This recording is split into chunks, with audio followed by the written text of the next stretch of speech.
হাজেরি মাদ্রাসা আসামে step arrest করেছে, 3 বার তৃণমূলকে ভোট দিয়েছে। আর মমতা বন্দ্যোপাধ্যায়ের কাছে প্রমাণ দেওয়ার তো দরকার নেই। আমাদের দাবি তো ইলেকশন কমিশনের কাছে, এবং ইলেকশন কমিশনের কাছে অলরেডি ভারতীয় জনতা পার্টি 17 লক্ষ ডুপ্লিকেট নামের তালিকা দিয়েছে।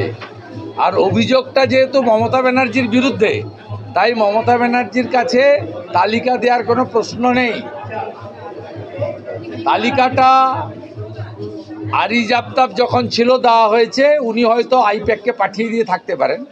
আবার মনোজ আগরওয়াল আসার পরে আমরা আবার দিয়েছি, এবং দিল্লিতেও আমাদের পার্টির পক্ষ থেকে ওম পাঠক, অমিত মালভিয়া, সুকান্ত মজুমদাররা গিয়ে দিয়েছে।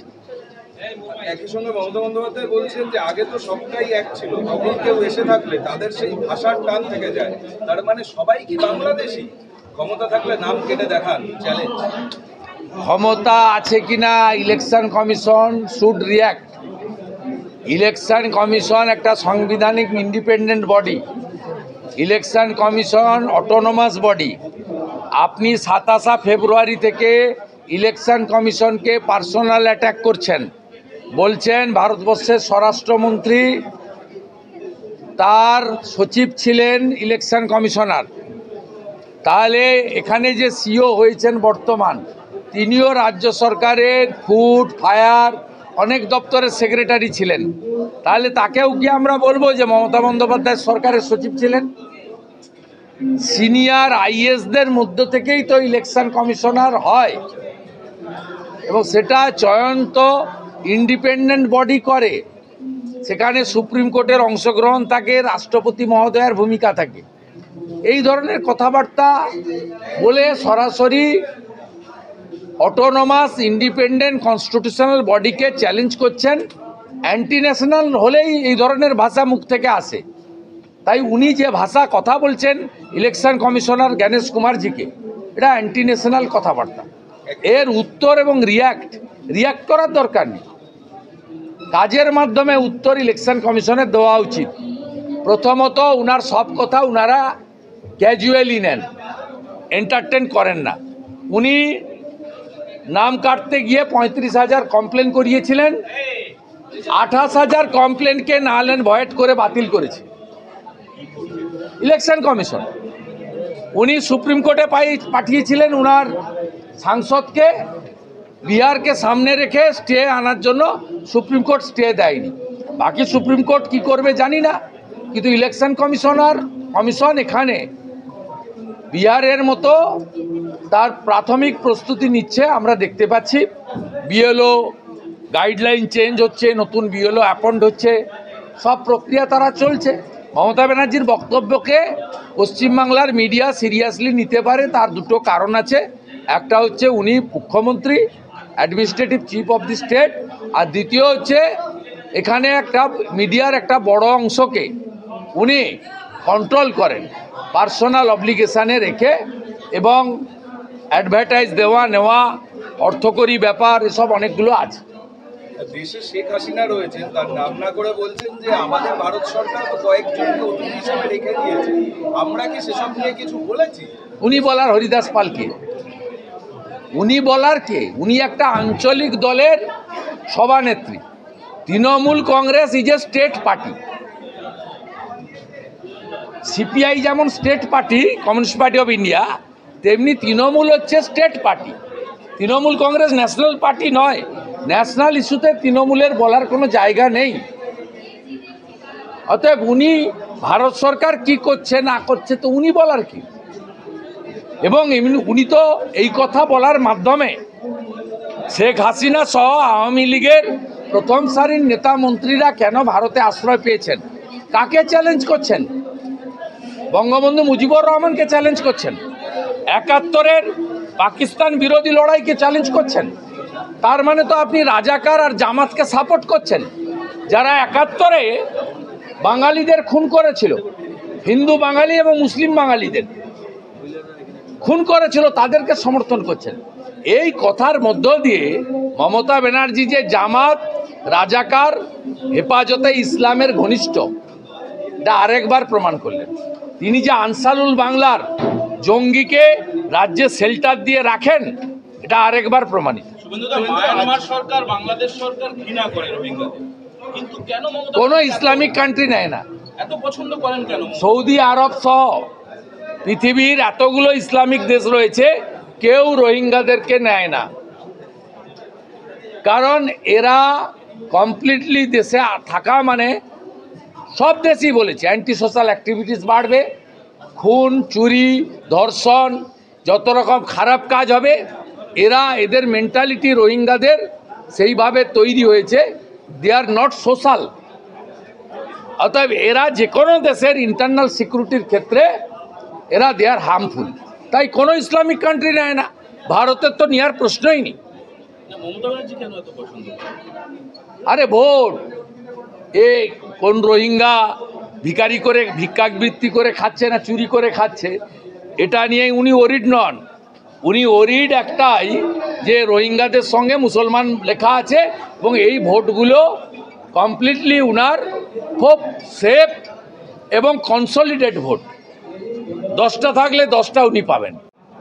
মূল যে কাজ, দুটো কাজ মমতা ব্যানার্জি তার প্রশাসনকে দিয়ে করছে। একটা হচ্ছে বার্থ সার্টিফিকেট, দুই হচ্ছে ওই বার্থ সার্টিফিকেটের মূলে আধার কার্ড, ওই আধার কার্ডের মূলে এপিক। অতএব ভোট ব্যাংকের জন্য উনি এটা করছেন। আর ওরা মমতা ব্যানার্জির উপর কৃতজ্ঞ, কারণ উত্তম সর্দারদের মতো, গোসাবার যে পঞ্চায়েত কর্মীর মতো, ওনাদের ভুয়া জন্ম সার্টিফিকেট তৈরি করে দিচ্ছে তৃণমূলের প্রশাসন, যার মূলে ওরা আধার কার্ডও পাচ্ছে, তৃণমূল নেতারা রেসিডেন্সিয়াল সার্টিফিকেটও দিচ্ছে, এপিক কার্ডও তৈরি হয়ে যাচ্ছে। শুভেন্দুরা, আজকের প্রসঙ্গে একটু আসি, মানে এই নবান্ন অভিযান থেকে কয়েকটা জিনিস আমরা দেখলাম অভিনব, মানে এই পোর্টালের মাধ্যমে রেজিস্ট্রেশন, একেবারে আমরা দেখলাম একটা টি শার্টও আজকে লঞ্চ হলো, এবং আপনি একটা বেঁধে দিলেন 5 লাখ লোক এবং 10,000 সম্ভবত বলেন। আমি রেজিস্ট্রেশন করতে বললাম, রেজিস্ট্রেশন করার পরে আসার একটা ব্যাপার থাকে, এরা বাস আটকাবে, নৌকো আটকাবে, বহু জায়গায় ব্যারিকেড করবে, তারপরেও কতজন এসে পৌঁছাতে পারবে সেটা একটা ব্যাপার আছে। আমার বিশ্বাস 5 লক্ষ লোক যদি রেজিস্ট্রেশন করে, যতই বাধা দিক, মোর দ্যান 50% নবান্ন অভিযানে এসে যেতে পারবে। এবং আমরা সবাইকে বলবো 7-8 তারিখ থেকে আত্মীয়র বাড়িতে এসে যেতে, শেল্টার নিয়ে নিতে। আর ভলেন্টিয়ার প্রচুর লাগবে, প্রচুর ভলেন্টিয়ার লাগবে, যারা 8 তারিখ থেকে বিভিন্ন জায়গাতে ক্যাম্প বা অন্যান্য সমস্ত কাজ করবে। আপনি বারংবার এই অ্যাপিলও করলেন যে আপনারা মার খাবেন কিন্তু মারবেন না। একটাও করতে দেব না, করতে দেব না। একদম কমপ্লিটলি ন্যাশনাল ফ্ল্যাগ নিয়ে পিসফুল অ্যাজিটেশন হবে। ওনার বাবা মা যেমন চেয়েছেন তেমনই করব। আমাকে আপনি ধরে নিতে পারেন সমন্বয়কারী, আমি কল করিনি, আমি অর্গানাইজারদের মধ্যে। আর আমার পার্টি স্ট্যান্ড অনেক আগের president doctor Sukanta Majumdar declare করেছেন যে পতাকা ছাড়া, রাজনৈতিক উদ্দেশ্য ছাড়া যে কোনো আন্দোলনে যেদিন 26,000-এর চাকরি চলে যায়, কলেজ স্কোয়ার থেকে ডোরিনা আমাদের মিছিল ছিল, সেদিন ডক্টর মজুমদার ওখানে অ্যানাউন্স করেছে, আপনারা জানেন, যে এই 26,000 চাকরিহারাও যদি কোনো মুভমেন্টে আমাদেরকে ডাকেন, আমরা রাজনৈতিক উদ্দেশ্য ছাড়া যদি কোনো প্রোগ্রাম হয়, আমাদের পতাকা নিয়েও আন্দোলন করব, পতাকা ছাড়াও করব। একইভাবে যেদিন চার্জ নিলেন আমাদের নিউলি ইলেক্টেড প্রেসিডেন্ট মিস্টার শ্রমিক ভট্টাচার্য, তিনিও বলেছেন সময়ের ডাক, পতাকাগুলো আলমারিতে রেখে দিয়ে আন্দোলন করে এই জঙ্গল রাজ শেষ করুন। তিনি খুব ব্রড অ্যাসপেক্টে বলেছেন, সার্বিকভাবে, পার্টিকুলার এই ইস্যুতে নয়, কিন্তু এই ইস্যুটাও তার মধ্যে পড়ে যাচ্ছে। অথবা আমাদের পার্টি স্ট্যান্ড খুব ক্লিয়ার আছে যে রাজনৈতিক উদ্দেশ্য ছাড়া যে কোনো আন্দোলনে আমরা, এই সরকার, এই মুখ্যমন্ত্রীর বিরুদ্ধে আন্দোলনে বিজেপির যে কেউ অংশগ্রহণ করতে পারে, তার কোনো বাধা নেই। এটা আমাদের স্টেট প্রেসিডেন্ট আগের এবং বর্তমান অলরেডি ক্লিয়ার করেছে।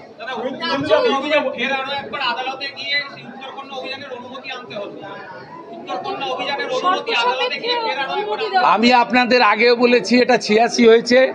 বিজেপিকে এবং বিরোধী দলনেতাকে আরও হয়তো ডিসেম্বর মাস পর্যন্ত অনেকবার যেতে হবে।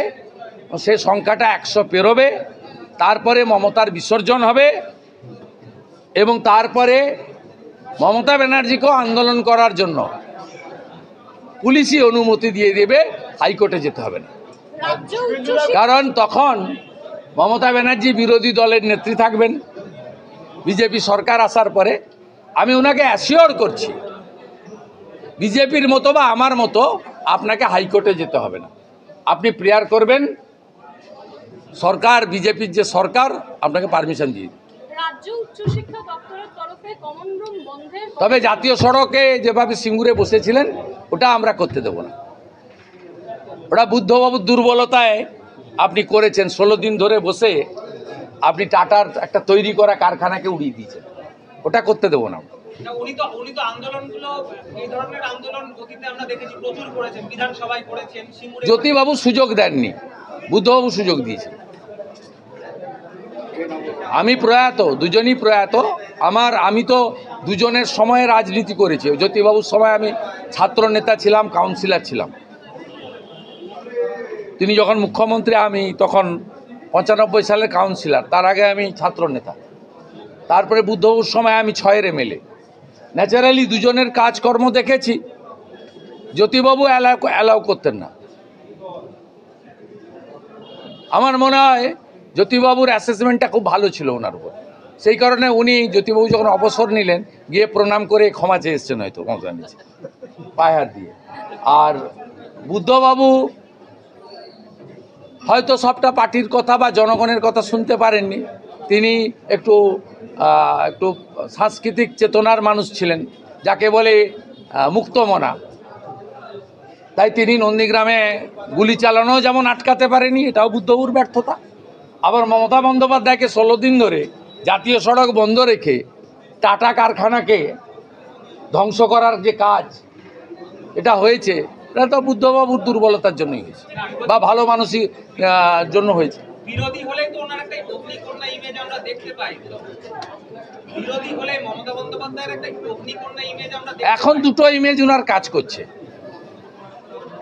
এক হচ্ছে চোরেদের রানী, আর একটু ব্যঙ্গাত্মকভাবে সিনেমার ভাষায় হিরক রানী।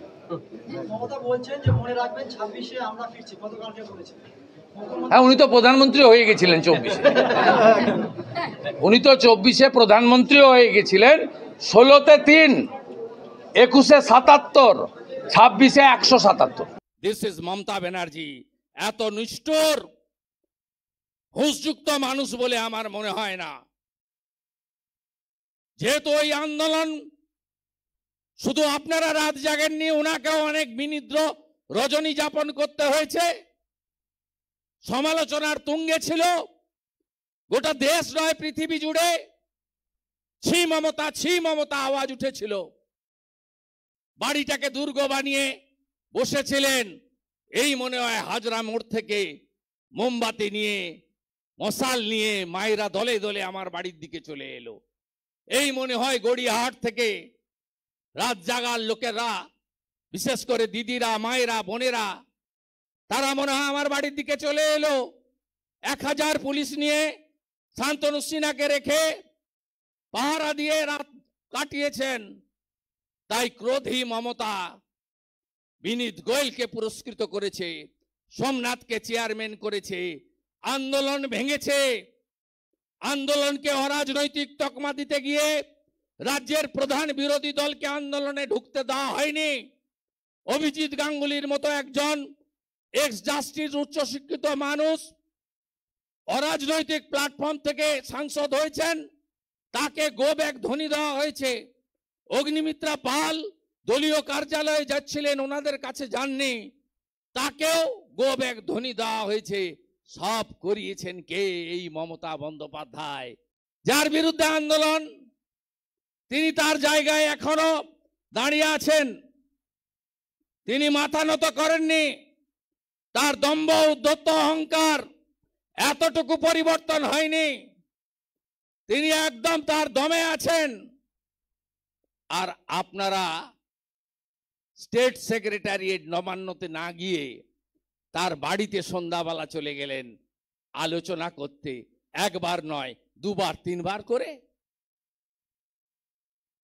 সেখানে গিয়ে কোন স্বাস্থ্য সচিব পরিবর্তন হবে, যদিও তিনি স্বাস্থ্য সচিবের পরিবর্তন করেননি, তিনি আপনাদের নাকের বদলে নরুন ধরিয়েছেন। তিনি বিনীত গোয়েলকে আরো প্রেস্টিজিয়াস পোস্ট দিয়েছেন। ওনারা এত অভাবী নন যে মেয়ের শেষকৃত্যের অর্থ তারা দিতে পারবেন না, এমন অবস্থা তাদের নয়। তারা মুখ্যমন্ত্রীর অর্থকে যেমন ছুঁড়ে ফেলেছেন, অভিষেক গুপ্তা ডিসি টাকা দিতে গেছিল, মুখের উপরে ছুঁড়ে ফেলেছেন। 16 লক্ষ টাকা শিয়ালদা কোর্টে কম্পেনসেশনের কথা বলেছিল, কোর্টে দাঁড়িয়ে চিৎকার করে বলেছেন এই কম্পেনসেশন মানি আমরা নেব না, নেব না, নেব না। তাদেরকে আপনারা ক্রিমেশন কস্ট দিতে দেননি। কে করেননি? এক কাউন্সিলর সোমনাথ। মমতা বন্দ্যোপাধ্যায় যেমন বিনীত গোয়েলকে পুরস্কৃত করেছেন, সোমনাথকেও পুরস্কার দিয়েছেন পানিহাটি পুরসভার চেয়ারম্যান করে। আমি কথা দিতে পারি, মানুষ যদি পরিবর্তন করে, কাকে আনবেন মানুষের ব্যাপার।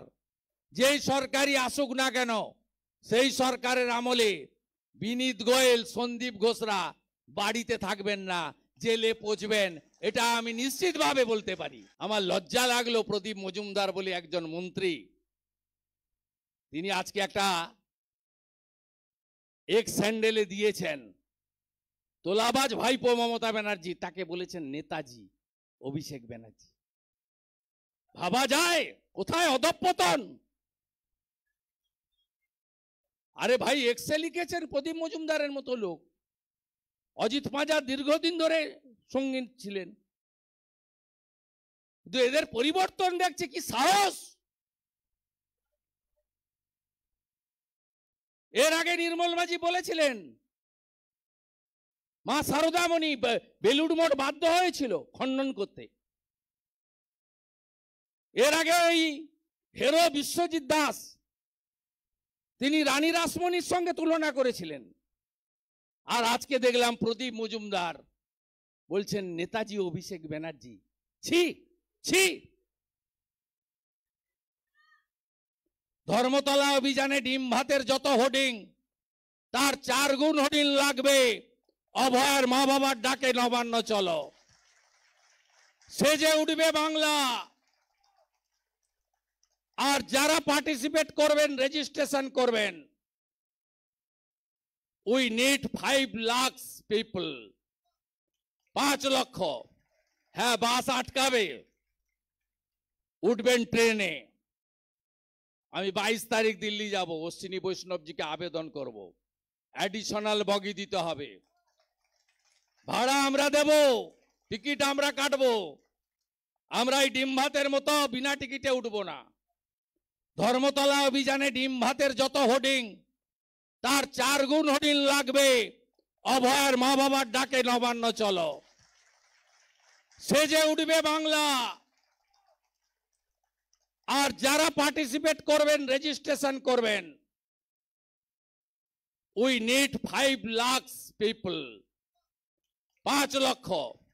হ্যাঁ, বাস আটকাবে, উঠবেন ট্রেনে। আমি 22 তারিখ দিল্লি যাব, অশ্বিনী বৈষ্ণবজিকে আবেদন করব, অ্যাডিশনাল বগি দিতে হবে। ভাড়া আমরা দেব, টিকিট আমরা কাটবো। আমরা এই ডিম ভাতের মতো বিনা টিকিটে উঠবো না।